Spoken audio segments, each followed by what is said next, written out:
अस्सलाम वालेकुम and welcome back. सो आज एमपीटी के बारे में सब कुछ एक डिटेल्ड वीडियो है as empty is 21 May.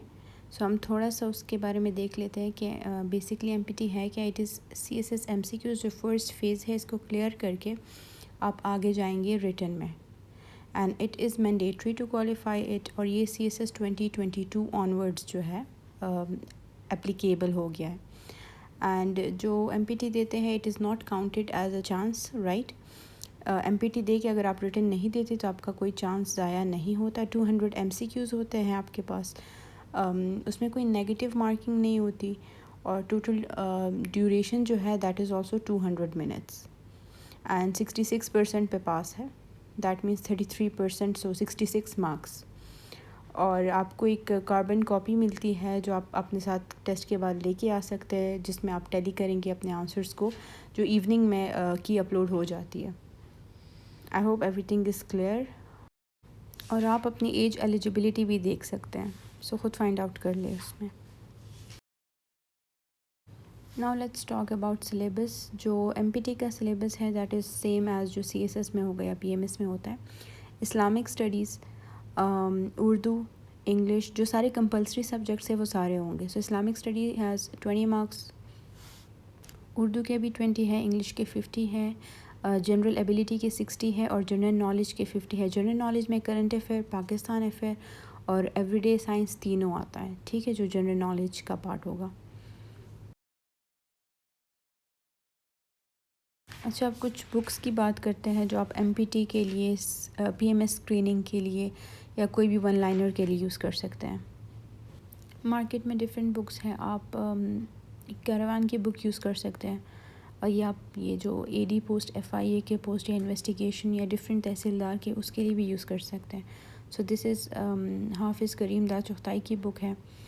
This is also a good book. इसके अलावा डॉगर्स की जो बुक है हमारे पास, ultimate CSS MPT screening test, और this is a preparation guide जिसमें पास्ट पेपर्स भी सॉल्व्ड आपको मिलेंगे। So this is the second option for books जो आप एमपीटी के लिए या स्क्रीनिंग के लिए यूज़ कर सकते हैं, ठीक है। और ये सिर्फ सीएसएस के लिए नहीं, you can use it for any screening. और नोआ की भी अच्छी है, जो नोआ की स्क्रीनिंग क्रैकर है। इट इज़ लाइक इसमें लॉजिकल वो भी है and then it includes all the syllabus जो एमपीटी में है। उर्दू वगैरह जो है हर एक बुक में नहीं। एफपीएससी की भी एक बुक है जिसमें उर्दू नहीं है। सो इन बुक्स में ये है कि उर्दू भी होगा जो आपके एमपीटी में हेल्प करेगा। Then we have this world times publication, this is world time books book, this is also good. And then we have this general knowledge.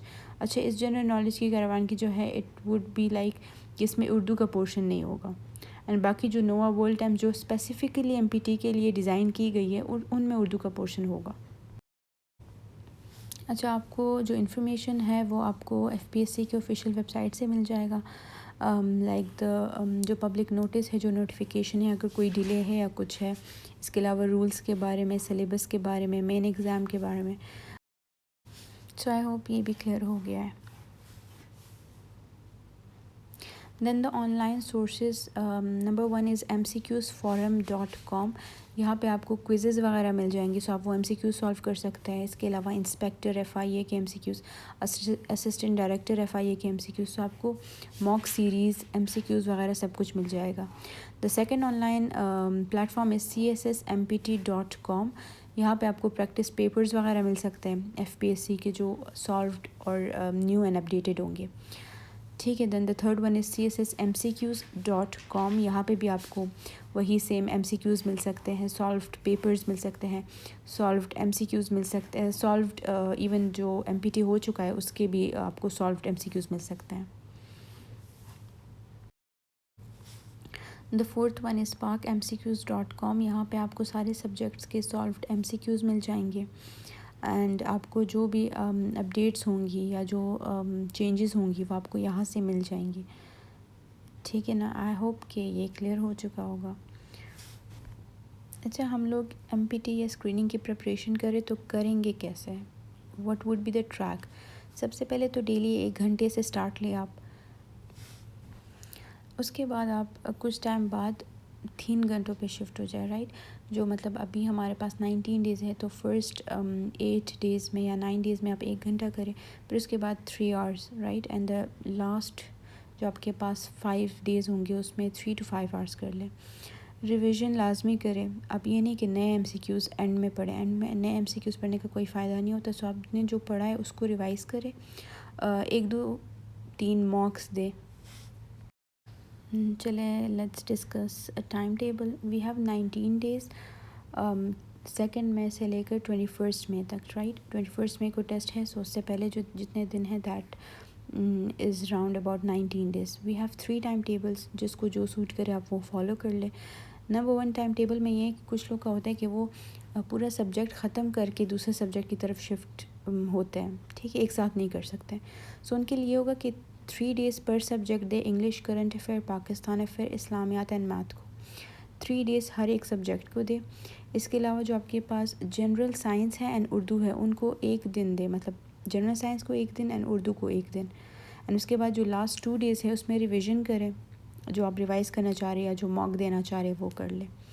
So it is like 3 days for these 5 subjects, English, current affair, Pakistan affair, Islamiyat, math, and then 1 day for these 2 subjects like general science and Urdu, and the last 2 days you have for revision, ठीक है।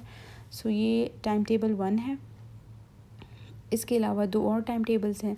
This was basically subject wise, ठीक है। इसको हम लोगों ने क्या किया, सब्जेक्ट वाइज डिवाइड किया है। अब इसके बाद जो टाइम टेबल,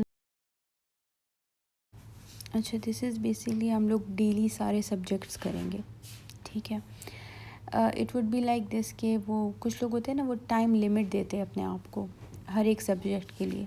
सो जो 5 सब्जेक्ट्स हैं, मतलब 5 नहीं बल्कि जो सारे सब्जेक्ट्स हैं हमारे पास, English, current affair, Pakistan affair, Islamiyat, math, general science and Urdu, इन सब को आप देंगे। इसमें से आप क्या करेंगे कि मैथ को निकाल दें। इसके अलावा जो सब्जेक्ट्स हैं उनको आप 15 minutes to 20 minutes per day आप देंगे, ठीक है, MCQs करने के लिए टाइम स्लॉट रखेंगे हर एक का। एंड देन जो मैथ है उसके लिए 30 to 40 मिनट्स, क्योंकि 15 to 20 मिनट्स में वो आप नहीं कर सकते। सो 15 to 20 minutes for all other subjects, and math के लिए 30 to 40 minutes. So a total of 2 hours daily task होगा आपका इस टाइम टेबल के मुताबिक। एंड रिविजन एंड डेज़ में आप करेंगे, and try to solve at least 1 to 2 mocks. So this time table will help those जो वो टाइम स्लॉट्स अपने लिए रखते हैं, टाइम एक लिमिटेशन रखते हैं कि इस टाइम से इस टाइम तक मैंने ये सब्जेक्ट करना है। So this subject is for this time table is for those. अब कुछ लोग हैं जो MCQs डिवाइड करते हैं, right. So time table number 3 is for them English, current affair, Pakistan affair, Islamiyat, math, general science and Urdu. इसमें से मैथ को निकाल दे, उसके अलावा जितने भी सब्जेक्ट्स हैं उसकी 20 MCQs आप डेली करें। लाइक इंग्लिश के 20 MCQs, करंट अफेयर के, पाकिस्तान अफेयर के, इस्लामियात के, जनरल साइंस के, उर्दू के, इन सब के 20 MCQs ईच सब्जेक्ट की आप डेली करेंगे। एंड 30 मिनट्स आप मैथ को देंगे। इसके अलावा एंड डेज़ में द सेम थिंग कि आप रिवाइज़ करें और 1 से 2 मॉक्स सॉल्व करें, ठीक है। आई होप टाइम टेबल्स भी क्लियर हो गए। अब जिसको जो सूट करता है वो उसको फॉलो भी कर सकता है। एंड अगर आपको इसमें चेंजेस करने हैं या अपने मुताबिक अपने रूटीन के मुताबिक कुछ उसमें ऐड करना है या सब्ट्रैक्ट करना है वो आप कर लें।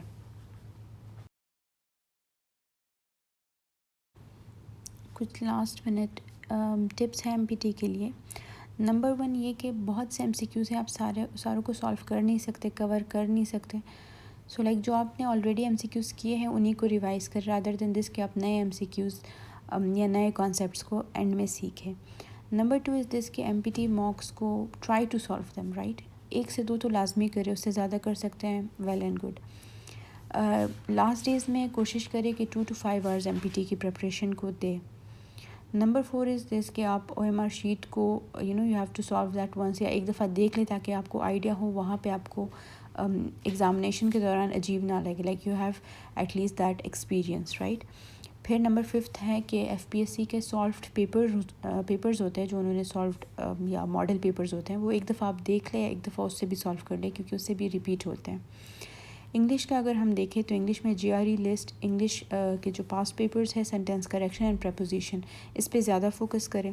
इसके अलावा एप्लीकेशंस आप अपने लिए डाउनलोड करें, उनमें से क्विज़ेज़ वगैरह या उसके MCQs जो है वो आप एनी टाइम सॉल्व कर सकते हैं। अब ड्यूरिंग पेपर भी कुछ टिप्स होती है, like you have to be calm right, आपने वहाँ पे टेंशन नहीं लेनी, खामखा की एंजाइटी नहीं होनी, और अपने सबसे पहले नाम वगैरह, रोल नंबर, उसको ध्यान से लिख लेना है। उसके बाद जब MCQ स्टार्ट करें, इट इज़ नॉट इम्पॉर्टेंट कि फ़र्स्ट गो में आप सारे MCQs करें। फ़र्स्ट गो में आप वो MCQs करें जिन पे आप 100% श्योर हो कि ये मुझे आते हैं। सेकेंड गो में आप वो MCQs करें जिन पे आप 50 to 60% श्योर हो। एंड थर्ड गो के लिए, थर्ड टाइम के लिए आप वो MCQs बचा के रखें जिन पे आपको आइडिया ही नहीं है। ठीक है। इसके अलावा OMR शीट को भी फिर देख लें कि आप सही तरीके से फ़िल कर रहे हैं या नहीं कर रहे हैं। कभी कभार ये होता है कि हम 2 का आंसर लिख रहे होते हैं लेकिन वो 3 में हम लोग फ़िल कर देते हैं उसको। सो उस पर थोड़ा ध्यान दें। इसके अलावा ये कि आपने रोल नंबर, नाम वगैरह सही लिखा है या नहीं, और उस टाइम टेंशन नहीं लेनी होती। इंशाल्लाह सब कुछ अच्छा ही होता है एट द एंड। लेकिन आपका ये कि फ़र्स्ट गो में सारे MCQs नहीं करने। You have to divide those in 3 phases.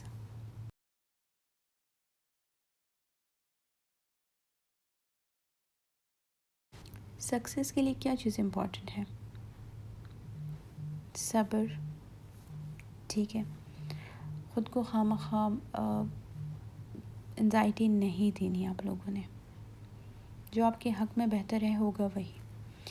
You have to work hard. आप अपनी मेहनत जारी रखें। मेहनत करेंगे तो सिला मिलेगा, वरना उसके बगैर तो कुछ नहीं मिलता।